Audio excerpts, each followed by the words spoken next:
Hello everybody and welcome back to another Doctor Who product review on the Host Productions. In today's review I'm going to be taking a look at a brand new collection of merchandise that has just been released from Hero Collector. It is the Doctor Who Incarnations of the Doctor pin badge collection. All of the badges featured throughout this review, which is the full collection, are available to order now from the Hero Collector website singly. I do believe the recommended retail is around £5 to £6 each, and they are of course high quality metal pins featuring the most iconic or at least eye-catching costumes from each individual incarnation of the Doctor. So taking a look at the first selection of badges, it's like 1973 all over again, as we have of course the first three incarnations of the Doctor, portrayed by William Hartnell, Patrick Troughton and Jon Pertwee. All we need is an Omega Brigadier badge and we pretty much have the entire cast of the three Doctors. Now what I absolutely love about the packaging design overall for these badges is the consistency. Of course, if you buy multiple of these badges, especially Doctors that precede each other, as you can see we have this really nice continuation of the design between the different console rooms. So it is in fact surprisingly detailed. We have ever so slight variations within the console room to reflect the relevant period that incarnation of the Doctor has came from. So as you can see between these two TARDIS console rooms here, there's an ever so slight adjustment to the TARDIS console room and the time rotor, as well as the walls in the background. And then of course for the third Doctor, we have the rather unique upturned bowl design almost on the inner roundels of the TARDIS console room itself. Above this we do of course have the incarnation of the Doctor that the badge is portraying, Hero Collector at the very bottom, and then we do have the 13th Doctor logo there at the very top. Overall a nice and simplistic design, and of course does stand out if you decide to keep these badges packaged. All of the badges do of course naturally follow exactly the same house style. They're rather nicely simplified, however not to the extent where you can't tell who the character is meant to be. They have a nice representation of the costume and overall suit the personality of that specific incarnation of the Doctor. As for the back of the packaging, there isn't really too much to talk about. We just have the usual barcode and of course some company information, and this is of course a pin badge, therefore it does of course have the metal cap there at the very back. So starting off where it all began with William Hartnell, this is a really lovely badge in fact to start on, one of my personal favourites of the set, simply because the detail on this little badge is incredibly impressive. Of course we have the highlights of the wig there, along with a few suggestions of course of the hair strands off to the side, and as well as the intricate little design of the costume itself. We do of course have the checkered trousers and even the detailing of the yellow waistcoat in the very middle, along with the cravat. I also love the inclusion of the walking stick that has been painted a brown colour, and a really intriguing inclusion is the addition of the monocle, which is of course something that Hartnell did use on a few occasions throughout his run as the Doctor. However, it's something that's not really represented within merchandise too much, so it is nice to see that this little badge does in fact do that. It makes this little badge a bit more unique, and also of course he is having a rather grumpy expression with his eyebrow raised, which is a nice little touch and kind of reflects his personality, at least when he was a little bit grumpy, no doubt because Susan ran off or something like that. Next up we have the cosmic hobo himself, the second Doctor. Now this badge does amuse me because it looks like a child that has kind of nicked his dad's clothing and is pretending to be all grown up, which pretty much summarises really the second Doctor. Once more we do have a rather stern expression which could represent the more serious side to the second Doctor, and we have a much more simplified hair design, of course painted entirely black. Once again a really impressive costume where we do have the checkered trousers at the very bottom, the inclusion of the pale blue shirt and even the intricate detailing of the handkerchief and the bow tie. However, the handkerchief itself does seem to blend into the baggy black coat quite a lot. It may have been nice to maybe see an addition of the flute, much like how the first Doctor had his walking stick. However, not really to complain too much. It's an adorable little badge and a nice inclusion to the set. Moving into the wonderful, colourful world of the 1970s, we do of course have the third Doctor as portrayed by Jon Pertwee. Now I really do love the pose of this specific badge because it is pretty much directly representing the promotional image as seen with the third Doctor, the Brigadier, Joe Grant and Roger Delgado as a Master, and I have a feeling that the Axons were also in the background as well, the Axon monster mutation from that story. I do believe it was a promotional image for the Radio Times or something like that, but we do of course have him holding his arms at the side of his waist, which is very cool.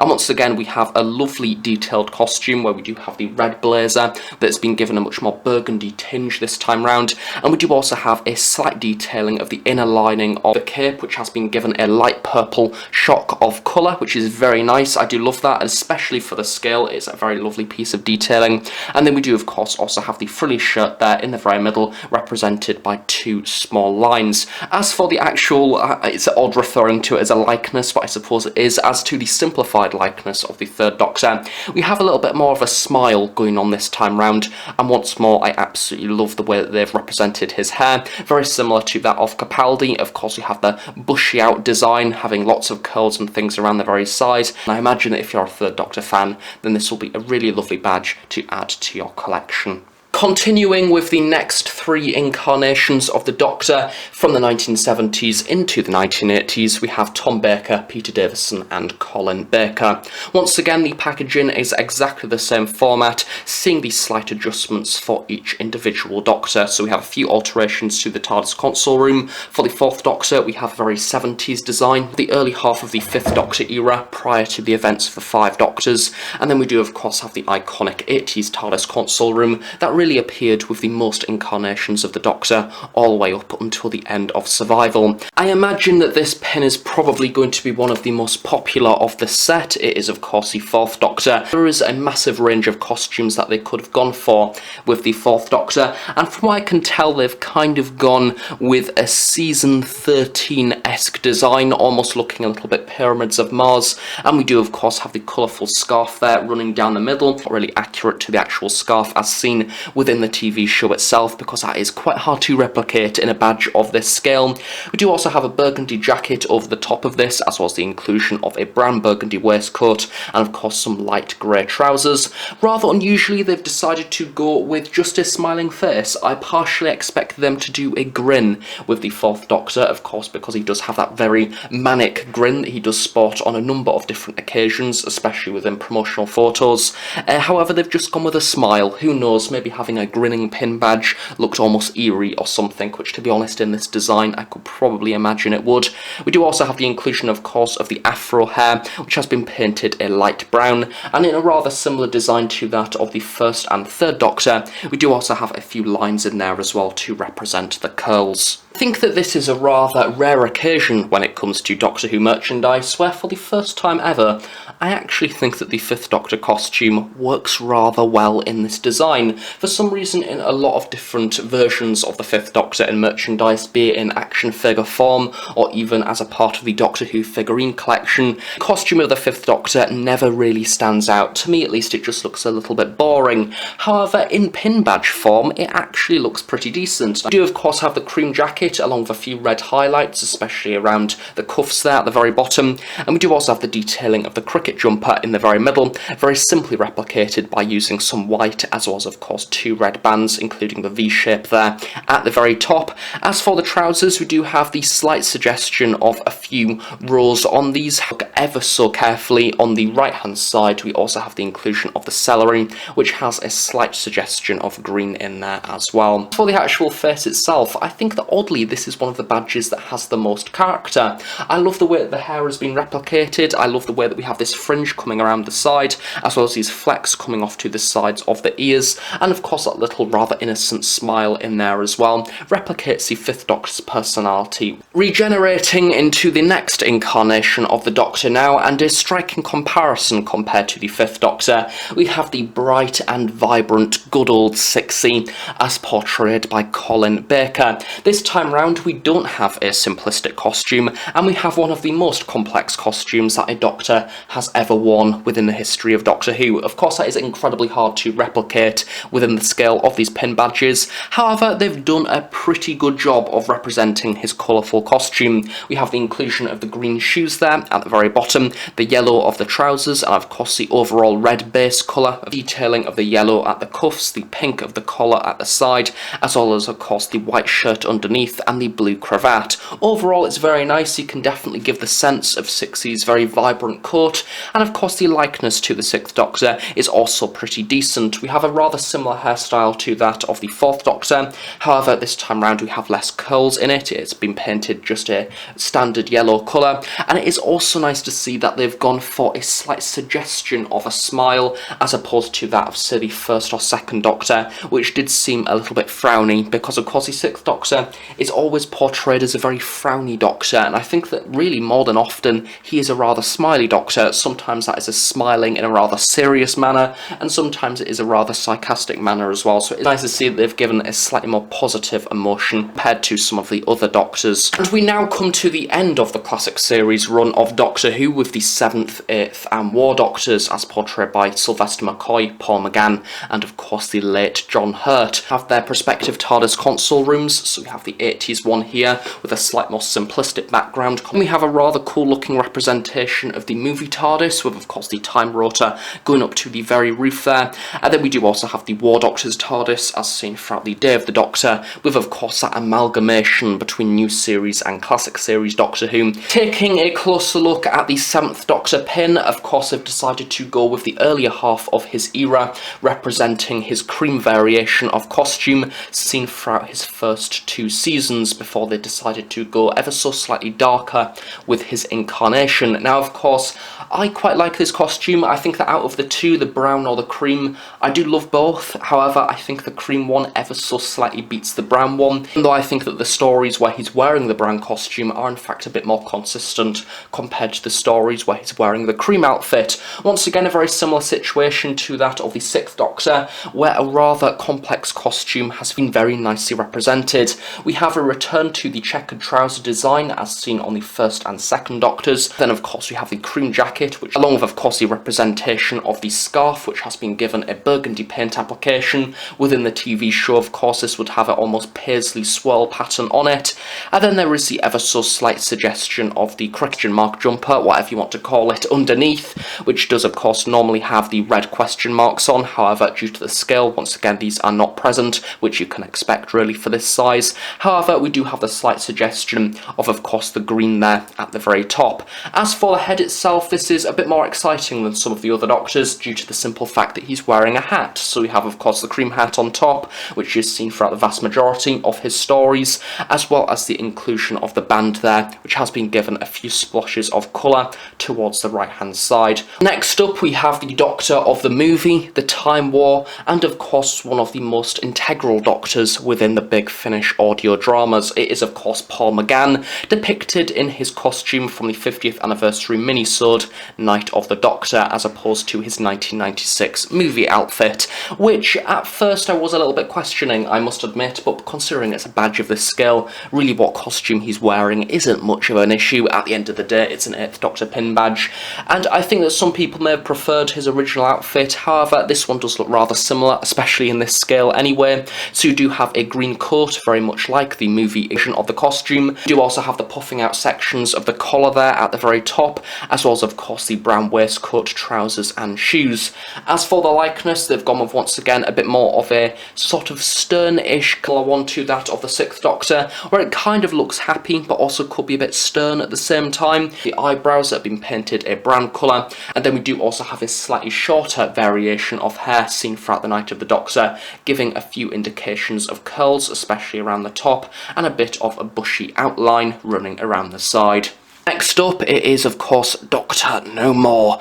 John Hurt himself, the late John Hurt as the War Doctor, who went on to have a brilliant 4th set of series on Big Finish, so I highly recommend checking them out if you haven't already. I think that the grey hair paint apps work incredibly well within this scale, as seen on the 1st, 3rd and 12th Doctors. There's just something about it, the lighter colour, and then the black over the top, really nicely representing that almost peaked design within the hair. It just works nicely, it stands out a lot. However, sadly the costume itself doesn't really really stand out that much. It's just a bit too brown, making the details on the costume itself very hard to see. Of course, we have the slightly darker shoes there towards the bottom, the lighter brown of the trousers, and then of course the medium-ish brown there of the overcoat itself. It'd be nice to kind of go with the War Doctor as seen throughout the scene as he takes the moment and then kind of takes his jacket off. I do believe he takes his jacket off at some point within the Day of the Doctor. He's just wearing the brown waistcoat and then of course having the white shirt underneath exposed, just to give a bit more variety as opposed to a clump of brown. But overall, it's great to see that he has been included, unlike some other Doctor Who merchandise lines, and it is a great inclusion to your War Doctor merchandise collection. Venturing now into the new series of Doctor Who, we have the 9th, 10th and 11th Doctors, Christopher Eccleston, David Tennant and Matt Smith. What were essentially my childhood when it comes to Doctor Who, especially these two, and then of course I went back to watch the classic series of the show. You have their different new series representations of the TARDIS console room, the rather adventurous and firstly the 9th Doctor. This is a rather similar case to that of the War Doctor, where the costume is all a very similar colour and therefore the divides between the different components of the costume are rather difficult to see. However, something that makes this one a little bit more exciting is that he is of course wielding his sonic screwdriver that you can ever so slightly see, and then we do also have the inclusion of the burgundy jumper in there as well. Of course, the hair has been represented rather simply just by including a black outline at the top of the head, due to the 9th Doctor having rather short hair, and then as for the actual expression, he's been given a rather quizzical look almost, with one eyebrow raised and the ever so slight smirk on his face. The 10th Doctor, I don't quite know what they were doing with this one. I think it looks a bit unusual. It's almost like the 10th Doctor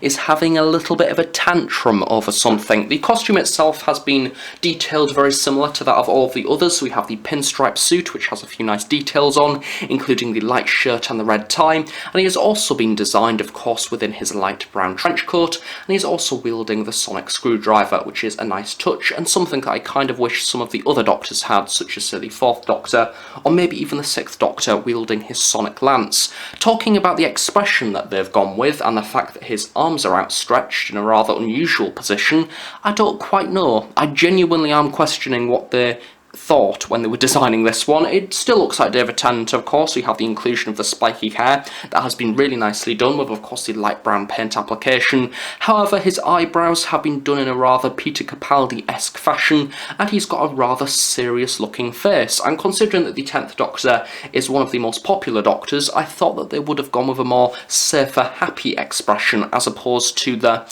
almost aggressive looking I'm going to rip someone's head off expression. It's like he's had a falling out with someone and he's not quite sure what to do about it. So yeah, it's a nice little pin badge, as I say, and if you're a fan of the 10th Doctor, you can definitely tell who it is meant to be, although I think that possibly it's a bit more cartoon-esque than some of the others within this series. Regenerating the 10th Doctor into the tweed of Matt Smith, they've of course gone with the standard Series 5 design, where he's wearing a short tweed jacket, along with the inclusion of the red bow tie, and of course the normal black trousers. The hair has been swept to one side to represent that of Matt Smith's quiff, as seen throughout the early half of his era, and he kind of looks like a person that is about to go to a prom. He looks very smart, with him kind of wielding one of the sides of his lapels. He is pretty much the 2nd Doctor equivalent of the new series in a way, in rather childish mannerisms, however having a slightly darker undertone. A nice representation. It may have been nice to see the Series 7B variation of the 11th Doctor's costume having the purple theme.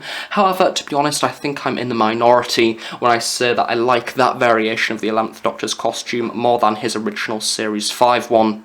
And as for the expression that they've gone with, he looks a bit worried about something. Don't quite know what. And finally, bringing us right up to date, we have the 12th and 13th Doctor, the brilliant Peter Capaldi, alongside Jodie Whittaker as the 13th Doctor. Once more, we have these slight variations of TARDIS console room. There's one other thing to note with the packaging, of course, due to the 13th Doctor being the current Doctor, we do also have the current style guide for that era on this specific one, being of course the light blue, almost TARDIS-esque wooden design, and of course the yellow band there across the bottom as well. However, judging by the current figures that have just been released, of course borrowing that of the 5.5 B&M exclusive series design, I'm guessing that this current style guide has now been dropped and we're in fact going to this style guide entirely now, as opposed to this sort of light blue 13th Doctor exclusive design. I think that Hero Collector deserve bonus points for this because they've decided to give the 12th Doctor his later half costume from Series 9. So we have the Red Velvet, which is my personal favourite 12th Doctor costume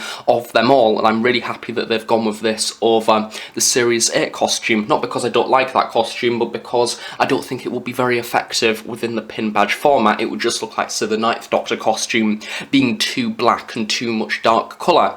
However, this time around we have the Red Velvet, which, although it is nice and although I love the sculpt of this, I think that the velvet itself could have been given a slightly more vibrant red colour as opposed to this almost brown burgundy design, which does seem to be drowned out ever so slightly by the darker colour of the waistcoat and the legs underneath. We of course also have a pretty decent representation of Peter Capaldi's hair, of course very similar to that of the other Doctors with grey hair. A really lovely design, of course a few waves coming around the side and a few lines to represent the poofiness of Capaldi's hair as well, along with of course those trademark eyebrows. They've also been given a grey highlight, along with a rather nice and charming smirk.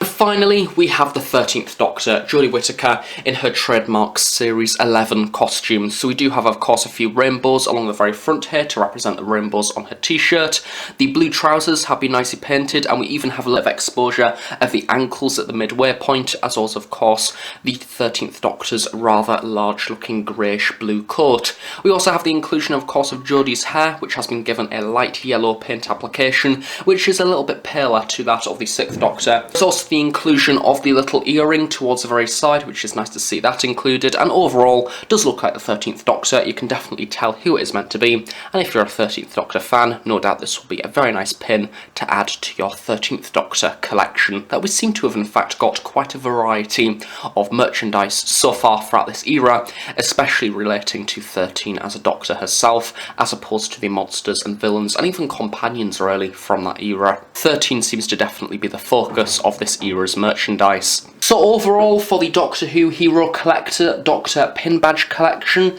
I think that if you are looking for pin badges of each individual incarnation of the Doctor, then this is definitely a set of pin badges that is worth considering. It is certainly a very nice set, and it's a nice collection of the different incarnations, and I really love how the design simplifies the costume and the actual person and the personality. However, you can still tell very, very clearly which incarnation of the Doctor it is meant to be. Of course, all of these badges are in fact sold separately, I do believe for around £5 or £6, which some may consider as quite pricey, so if you are wanting to save a little bit of money, I do recommend keeping an eye out on the Hero Collector website for maybe the occasional sale and picking up the odd one here or there, or generally if you just like the look of these, maybe even giving a little bit of a pick and mix, picking your favourite incarnations of the Doctor that you wish to have in pin badge form. All of them are incredibly nice quality, of course they are all metal, and they do all have the pin piece at the very back, which you would come to expect from a high quality pin badge. And naturally, if you're a fan of going to conventions or maybe not necessarily cosplaying, then this is something that I suppose you can add to your outfit for the day, just to spice up, I suppose, your convention costume. So thank you very much for watching this review. I hope you have enjoyed it. If you wish to find out more about these products, I'll probably leave the link to the Hero Collector website in the description below. And do of course stay tuned on the Host Productions for brand new Doctor Who content each and every week, from audio dramas, books, figure reviews, product reviews, episode reviews, and much, much more. So thank you for watching, and I shall see you all next time. Bye for now.